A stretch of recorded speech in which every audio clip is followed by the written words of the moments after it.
Luke chapter 10. Why don't you turn there, verses 38 through 42. The portion of Luke that we're going to go over the next few weeks, I do want to make a comment about the slide. Isn't that a great design I came up with? Anyway, one of the things that I appreciate is whenever we start a new series, Emily does spend time trying to come up with the title slide and the background slide. So if you don't like them, complain to her. No, I'm just kidding. My point is, I know that she tries so hard, she wants it to look good, she puts time into that, and it's greatly appreciated. So Emily, despite the fact that I pick on you, there's a compliment, okay? Okay? Don't expect anything more. All right. But this series from Luke is we're looking at parts of Luke, not the entire section, but there's a section of Luke from about chapter 9 through chapter 18, which just about everything you read is not found in the other three Gospels. It's very unique to Luke. Whatever the reason, God led Luke. You have to understand each one of the Gospels had an audience in mind when they were penned. And so Luke's Gospel, is kind of a generic for everybody type of gospel, and mostly for the Gentiles. So he's dealing with things that, would draw attention to Christ, but kind of cross the board. He covers certain stories that the other guys don't. He does have some similar things. But in this section that we're looking at, most of what we read is only found in Luke. That doesn't make it any less part of the Bible, obviously, than any other work. But just to give you an idea of that, he was a tremendous historian. And that's the one thing I always keep in mind is, I've shared this with you before, that the great archaeologist of the 20th century, Sir William Ramsay, was born an atheist, into an atheist home, grew up an atheist, that's all he believed. And then he set out on a journey to disprove Luke as a historian, to show that Luke was, way off in everything he wrote. And through his archaeological digs, Ramsay declared Luke to be one of the greatest historians to ever walk the earth. And because of that, Ramsay became an avid follower of Jesus. It's like Frank Morrison wrote a book many years ago called Who Moved the Stone about the resurrection. He was a lawyer set out to disprove the resurrection. And his first chapter of his book is called Who Moved the Stone. His first chapter is titled The Book That Could Not Be Written. The more he dove into the historical evidence to the resurrection, Morrison became an avid follower of Jesus Christ. That's cool. All right? So here's a story this morning that we'll all relate to, because if you have grown up in a family, you know that you're not probably like your siblings. You're probably not like your parents. You have your own unique personality. We're going to meet two sisters this morning who are different. Both, nothing wrong with being different. But the story to me, I love this story. Life is a balancing act, isn't it? If you work and you have a family, you have responsibilities, you do a church, all across the board, life's a balancing act. And we know that. And sometimes we get out of balance. But there's more to just balancing life's demands that we're going to talk about this morning. There is in this story some wonderful things and practical things that you and I need to keep in mind. We're going to walk through the story and then do a little practical application at the end, okay? We'll apply some of the things as we go through the text, but at the end we'll note four things. So you'll see one slide with just a few bullet points on it, just to keep us on task as we walk through the text, all right? And then we'll go through that, and then we'll apply it at the end, or take with us some things to consider. Okay, Luke, chapter 10, verse 38. As they went on their way, that's Jesus and his disciples, they entered a village, and a woman named Martha welcomed him into her house. She had a sister called Mary who sat at the Lord's feet and listened to his teaching. Martha was distracted with much serving, and she went up to him. We're going to talk about this. I love this. It says, Lord, do you not care that my sister has left me to serve alone? Tell her then to help me. I love that. But the Lord answered her, Martha, Martha, you are anxious and troubled about many things. But one thing is necessary. Basically, one thing is the most important thing. He says, Mary has chosen the good portion. We'll talk about what that is, which will not be taken away from her. All right. So grab your outline. Let's just kind of set the stage, and then we'll dive into the text itself. But you know this. People handle life differently. They just do. And we're all wired different. There's nothing wrong with that. A lot of people are task-oriented. Other people are people-centered. Some people, there's all kinds. We're different in our personalities. I've discovered that people learn differently, okay? Some people, they can sit there and they're learning how to do something and they need to do it with their hands. Others will sit back and observe and analyze and then dive into it. People learn different. They watch things or listen and then they do it. It's the same with studying the Bible. Some people love to just pull out the books, dive in, and that's how they study. Other people learn by listening. Not that they don't study on their own, but they learn better by listening to somebody else teach. Or they'll watch somebody teach and they pick things up, and that's kind of how they study the Bible. But they still dive into the Word. But, for some it's pulling out the books. And we all learn different. I mean, we're all different. We're all wired different. And in fact, I'll tell you this. If you walked around the room and asked people when it comes to studying the Bible, what do you like studying the most? You'll have somebody will say, well, I love prophecy. Somebody will say, man, I love this book. Or they'll say, I love this topic. And so they'll tell you about what they've learned. And they have a different interest even. And that's okay. We need to be balanced when it comes to studying the Word and to learn it. But we all have things that we really enjoy. I love theology. I can't explain that to you why.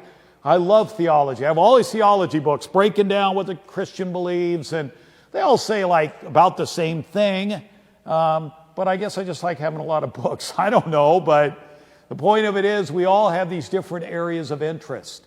Our personalities are different, as we've said, and we're going to see that in the story this morning. We are to be balanced in our study.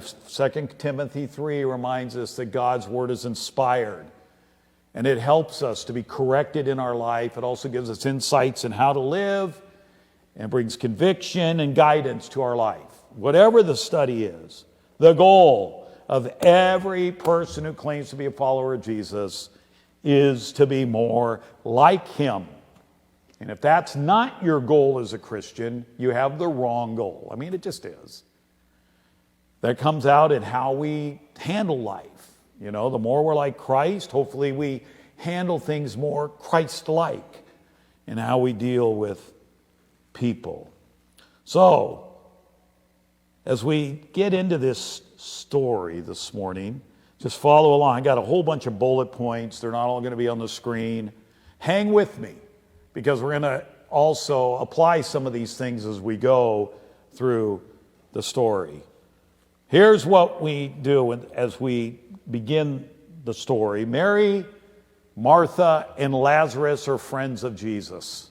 The village is unnamed in Luke 10:38, but we know it's the town of Bethany. We know that from other passages. And so Bethany is 2 miles southeast of Jerusalem. It's a stopping point for Jesus and His disciples. And the interesting thing is that, in some places of the world, the ancient world, the plain, everything was flat in certain areas, so you could see a town that was 2 miles away, but that wasn't the case. Bethany sat off a main road, but if you were in Bethany, you couldn't see Jerusalem, and Jerusalem couldn't see Bethany. And I think that Christ would go here to kind of recharge and relax. So Mary and Martha, and it's Martha's home most likely. She is the oldest sister from what we can gather. So she's here, it's her house, and Jesus and the disciples show up. And when you look at this, they are siblings with their different personalities, as we're going to see Mary and Martha. And may I just note this, that sometimes that leads to tension. Have you ever had tension with a sibling or a good friend? Oh, you know you have. Come on. Anyway, we've all been there, right? And Mary and Martha, there's going to be some tension in the home in the story. But I love this story because it reminds me of us, how we can be. Both their responses, the way they act, the interaction that Jesus has with mostly Martha, because he doesn't really say anything to Mary here. In John 11, he talks to both of them when he raises their brother Lazarus from the dead. Martha is the doer. She seems to be the one that just, man, she wanted to get things done. And not to say that Mary was lazy. I think Mary was just more of a thinker. Maybe she was a little bit more quiet. The one thing I will say, Martha, in her busyness, isn't to say that she doesn't love the Lord as much as Mary does. But there's this situation going on in their home that is it's going to reach a boiling point. And I love the Lord's response. We'll see it. His response through this is classic and something we can learn from. Now, I got to give Martha credit because she wants to do this. She wants everything to be perfect. Jesus is here. So she thinks that everything's got to be perfect. She wants to serve the Lord and all of that. But here's what I've discovered, and I'm not saying this is true of Martha, but I've met people that this is true of. And we're going to even go further into the story in a moment. Many people, their identity, even as Christians, is tied to what they do. I've met Christians like this. So they feel guilt if they're not involved in 100 things in church, or they think, that they somehow, God's going to love them more if they do this, this, and this. And what ends up happening is sometimes the person who is heavy into doing, they connect it with their identity. In other words, the more I serve Jesus, the more I do those things, that means I love God more. We'll show that's not necessarily true. Or that we're more spiritual. That's not true either. The more you serve doesn't make you more spiritual than somebody else. Just telling you, it doesn't. I have been pretty carnal at times in my life. Not for at least 60 years, but but the reality is I've served in all kinds of things, but my heart wasn't always right. Just because I served didn't prove I was spiritual. Didn't mean I shouldn't serve. We'll talk about that. But Martha, it reminds me that if we're not careful, our identity as a Christian gets locked into what we do instead of who we are. We'll talk more about that. Okay? Because I think our serving should flow out of our relationship with Christ. Not to score points, not to prove to him how much I love him, but because I have a heart full of thankfulness and just so thankful for the grace and love he shows me every day with no strings attached. I serve because I love him, not because I'm trying to score points and get more crowns. It's not like I'm competing with people for crowns. I already know I got Annie beat, so I'm okay with it. No, but the point of it is, it's not about that. And we're going to talk more about that as we get into it. But I think when we do serve, we should do the best job that we can, okay? But it doesn't mean our identity is tied to what we do. The minute it does that, you'll find yourself really looking at other people in a different light, and we'll get to that. Now, the person who's more quiet and meditative like Mary doesn't mean they should sit back and do nothing, and just sit in the corner and study the word and pray, but never serve using their gifts. That's just as wrong as the person who thinks they have to do everything. It's just, I tell people, just do one thing and do it to the best that you can. Whether it's praying and that's your heart, whatever it is, do one or two things. Do them well, that's all. That's the key. So you just can't sit in it. There's a balance between doing and being quiet and thoughtful. You got the person that's task-oriented. You got the person that's more people-oriented. I like what the Holman Bible Dictionary says. It says, Martha's the activist disciple. It doesn't mean that in a negative sense. And Mary, being contemplative or a thinker, are more needed in the church. The Martha type serve, often behind the scenes. But we are also reminded that in serving, we cannot neglect our spiritual growth.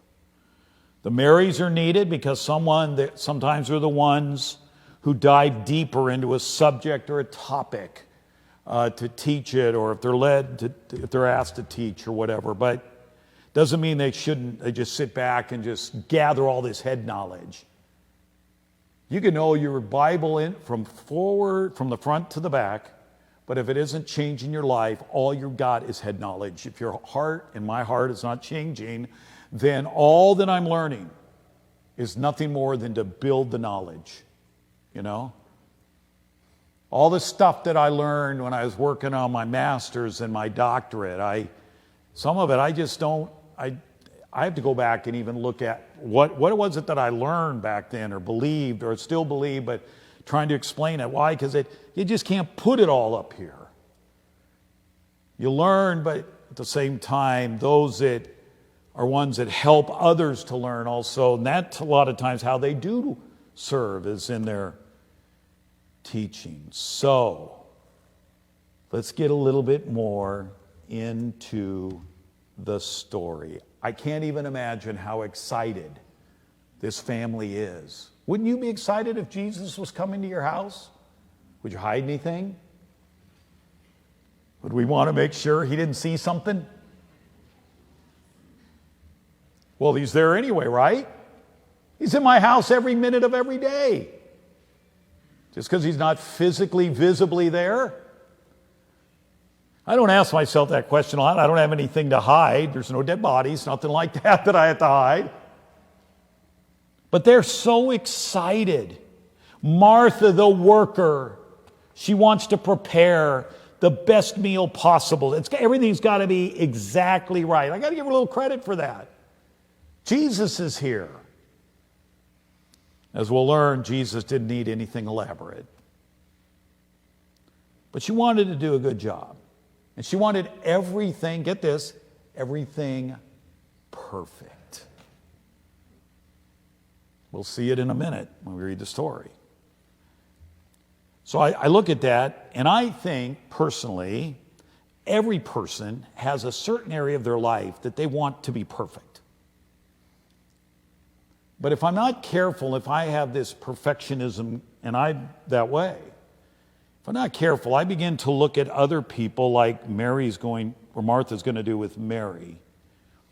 And because they're not maybe doing it exactly like I would do it, if I'm not careful, pretty soon I'm criticizing them.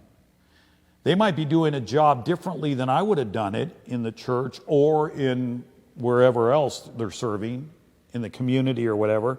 And it gets done, and it gets done right, but they didn't do it my way. And if I'm not careful, I'll begin to nitpick at the fact they didn't do it my way. Don't do that. Martha was the perfectionist. I get it. Jesus is coming to her house. Everything has to be absolutely perfect. This family loves Jesus, but there's a little tension. So let's look at it, and we'll break down some of the words. As they went on their way, Jesus entered a village. A woman named Martha welcomed him into her house. She had a sister called Mary. What does Mary do?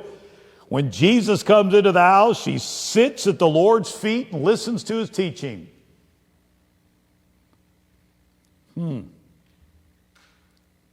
I love that. So here's Martha. She's running around trying to get everything right and done for the meal, tidy the place up. And here she looks, glances at her room, and who's sitting at the feet of Jesus but the little sister? Now, how would you react to your sibling doing that? Maybe like Martha is going to. I just crack up when I read this story. It's easy to point the finger at Martha. You're all wrong here, Martha. And She's going to learn some valuable things. Mary will learn valuable things in John 11, stuff like in other places. One thing you need to understand is that here's Mary, and there's probably other people at the house, and they've gathered around the windows. Maybe some have been invited into the home to listen to Jesus teach about, we don't know what he's talking about here, but he's teaching. So here's Mary, man. She's sitting there, we'll talk about this in a little more detail. She's sitting there at the feet of Jesus, and she's captivated by everything going on. And that's not setting well with her older sister. One of the things that's fascinating to me that we sometimes overlook, you need to know this, in the ancient world, I'm sure you might be aware of this, maybe not, women were not always held in the highest esteem that they should have been, especially in the Roman culture. And usually when you had somebody come to your house, you obviously would have certain individuals who you would make sure were invited to come to your house if you had a special guest. Usually, if you had a teacher, you'd have their students in your home, like Mary and Martha are doing with the disciples there. Or you would invite official guests from your community, but you would never invite a woman. Well, that's changed with Jesus. He doesn't tell Mary, Mary, culture says you shouldn't be sitting here. You need to leave. He kind of turned the world upside down. Paul's often been accused of being a chauvinist. If you read the teachings of Paul, Paul really worked hard to change the culture's thoughts of women and children. If you read his writings, you see that. It comes out. So here's Mary. And she's sitting, and here's what I want you to understand, is that where it talks about her sitting so close to Christ, versus who sat at the Lord's feet, it's like she got as close as she could to Jesus. Now, I don't know if she elbowed some rabbi out of the way, but she sat as close to Christ as she could, probably got out her notebook so she could take notes to listen to Christ teach. I mean, she got right there. That's what the word means. To get, when it talks about sitting, it's a word that describes getting as close as possible to the person you're listening to. So I just love this picture of this woman who wants so much to know her Savior and her Lord. For her, this is what it's all about. Mary is zeroed in on her relationship with Christ. It's not an add-on. It's not a hobby.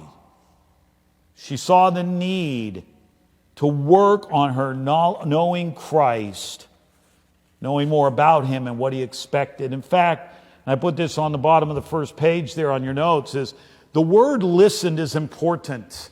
We often will tell somebody, well, I've listened to what you've said, when we haven't.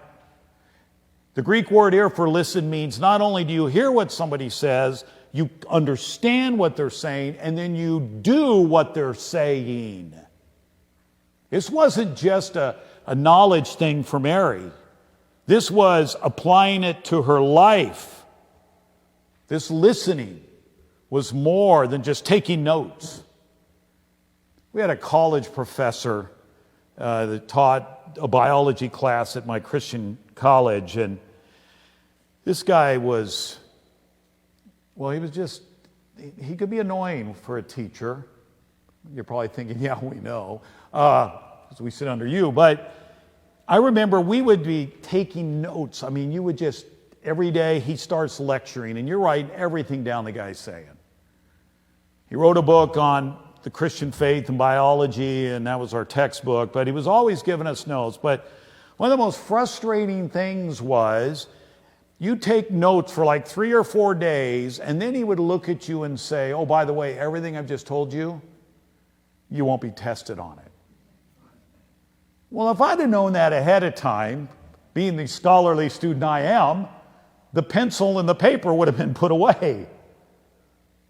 But see, I was just gathering knowledge. Mary's not just gathering knowledge.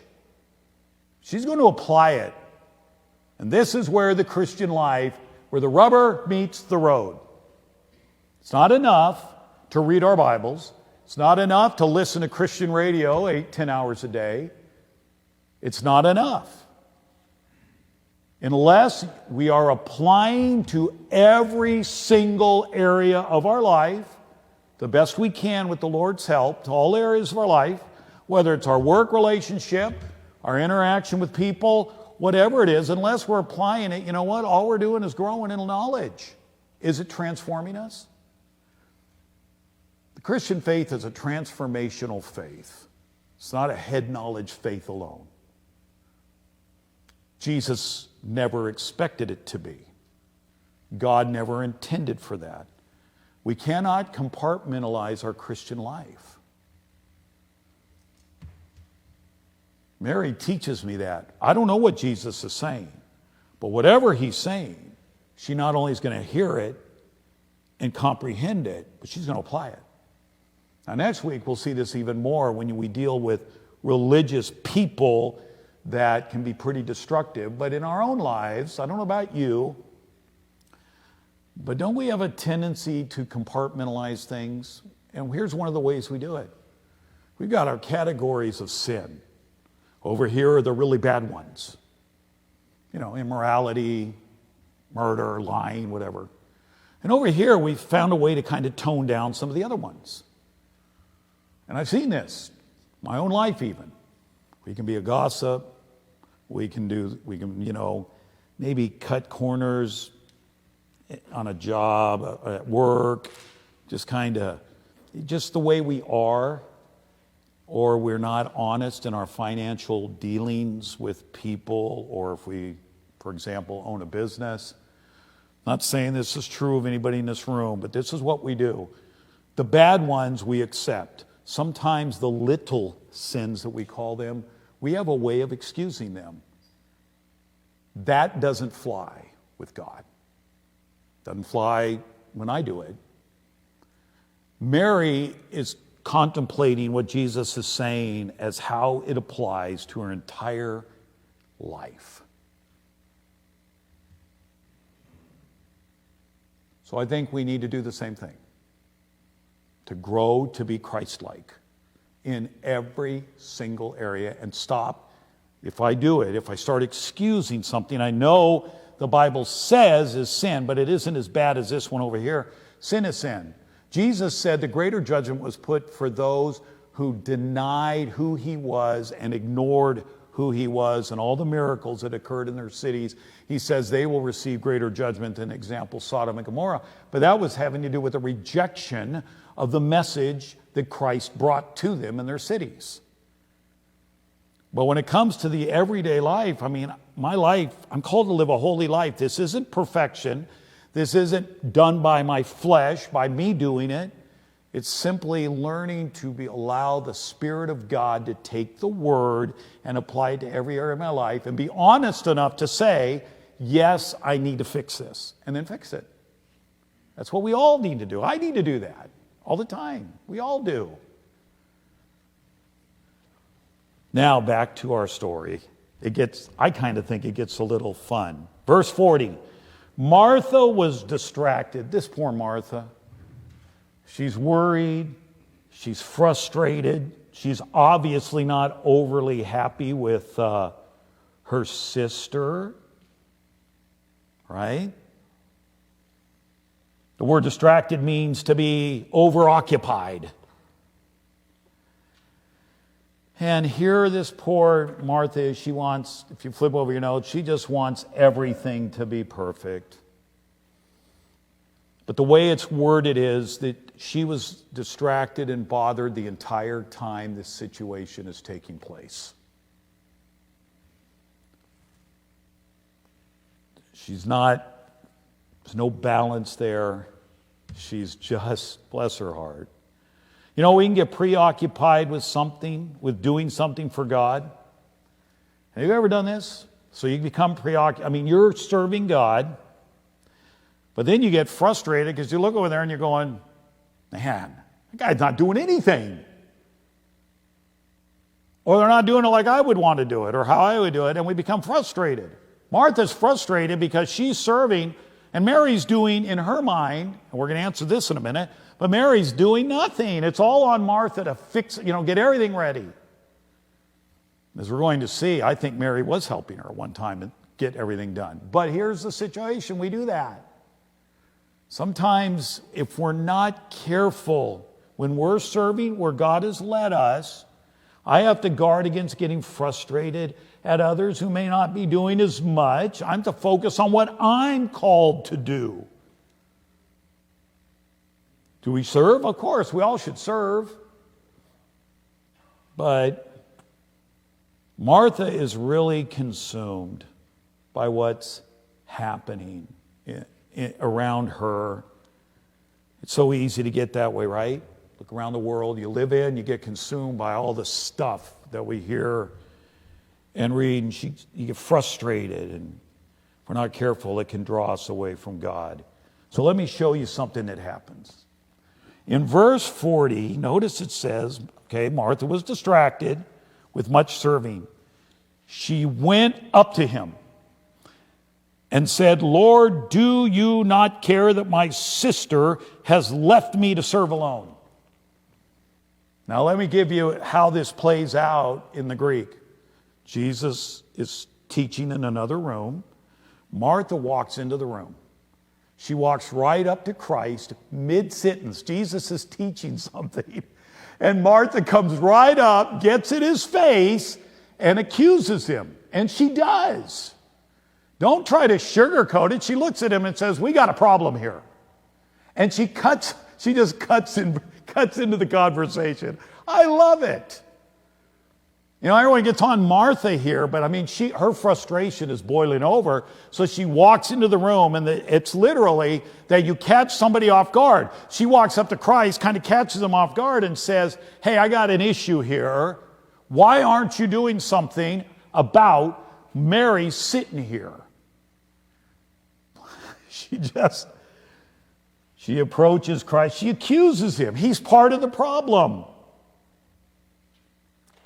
She doesn't even care who's in the room. She just walks up to Jesus. Don't you have compassion? The word care means to have compassion. Don't you have compassion, Lord, about what's going on here? What about me? So she's questioning the Lord, which we all might do at times when the world's fallen apart in our eyes. We wonder if he cares. We know he does, but sometimes, if we're not careful, it really does get to the point where I begin to point fingers at God, and I begin to blame him, because maybe people aren't doing things the way I think they should, or the world's not going quite right, and I think God needs a little help.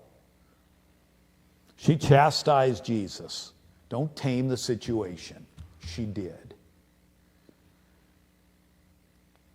In her questioning to Jesus, though, she blames Mary.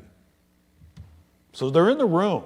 Imagine if you're the sister, and your sister walks up and says, hey, Lord, don't you care that my sister's left me to serve alone? Tell her to help me. The word help, in the way that it is a Greek verb, means that it points back to the fact that Mary had actually been helping Martha before Jesus showed up. It's not like Mary sat back, watched TV while Martha ran around getting the house all ready. Mary was there helping her. But right now, Martha's focused on the fact, well, Mary's sitting here and I'm doing all the work. So in her mind, Mary's done nothing. But she has. She'd been helping her. Her little sister had been helping her. But at that point, this is just Christ, make her do this. How would you like to be a little sister kind of being called out in front of other people? And sometimes in our frustrations, listen to this, in our frustrations, we say things in front of other people that aren't even involved in the situation. We're frustrated, and so we blow up at somebody, and we do it at a wrong time, in a wrong situation. We don't follow anything biblical. We just get frustrated, and we don't care who's around to hear what we have to say. We better care, biblically. I mean, I get frustrated, but I don't just go off. Well, I don't try to. But I mean, the point of it is, frustration can lead us to say things we shouldn't. Martha never steps back in the story and just takes a breath. She's anxious and distressed through the entire story. The Greek is very clear on that. The entire time this is going on, she's just worked up in her mind. She's worked up. But I love the response of Jesus. Do you notice that he does not rebuke her? He does not rebuke Martha. He doesn't call her out. I mean, Jesus didn't need anything fancy. But he says, you know, Martha, it's not anything wrong with what you're doing so much as the attitude behind your doing it. Martha, Martha, he says her name twice to make an emphasis of his compassion and care for her. In verse 41, you're anxious and troubled about many things. Is that you and I this morning? Are we anxious? Are we troubled about a lot of stuff? In this case, he says, Martha, one thing is necessary. One thing is the most important, and that is Mary has chosen the good portion. What's the good portion? Mary's sitting at the feet of Jesus. Her relationship with Christ is the good portion. The relationship we have with Christ is our good portion. I don't serve to score points, neither do you, I'm sure. I'm not scoring points with God. I serve because I'm just amazed at his love and his grace. So what do I get out of this story? Well, there's a lot of things. We talked about some of them as we went, but 4 things we wrap up with. 1, I've discovered that we can become consumed with doing and miss the being, as we said. Some Christians I know are so exhausted about serving that their enjoyment of being a follower of Jesus kind of just disappears, that joy. You know? We're all called to serve the Lord, but what drives us to serve? We've been taught that, you know, whenever the doors are open or something needs to be done, jump into it. God always has provided, since I've been at Oak Ridge, for things to be done. People have stepped up. Doesn't mean we don't do anything. But some people are driven by the thought that how much they do shows how much they love God. You can't change God's love for you. It's complete, perfect in every way. Before you know it, people that are consumed with doing, we've already said this, like Martha was of both Mary and Jesus, they can become critical of others who aren't doing as much as they are or whatever. Our service needs to flow out of our love for God.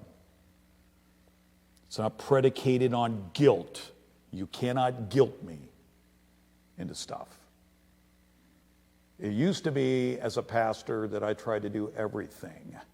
Something needed to be done, and if someone didn't step in and do it, it wouldn't happen, so I'd do it. You say, well, so the whole truth about you golfing 6 days and working 1 is true, right? No. But none of us can do it all. Doesn't matter who's paid, who's not. It doesn't matter. We can't. But too many people, and in this case, at that point, I think Martha was off on her thinking, what we do is not as important as being the person that Christ wants us to be. One side says, I serve to show, to show God how much I love him. The other says, I serve God because of his love for me, and there is a difference. The second thing is this. Again, it's tied to the first. Who we are is more important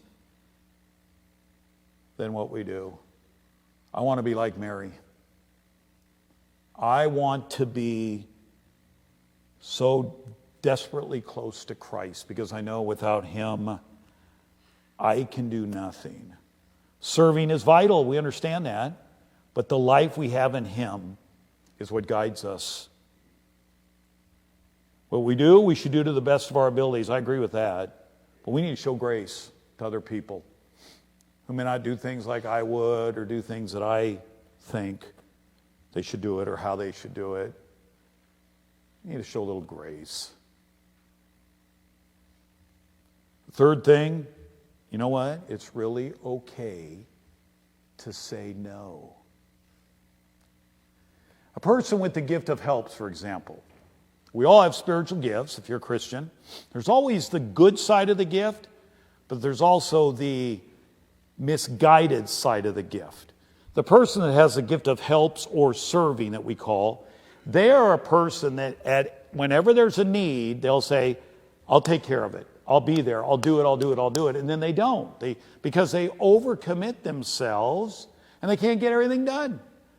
And one of the churches I was at, this is good night, almost 30 years ago, we had a guy on our board, and he would always volunteer to do whatever needed to be done.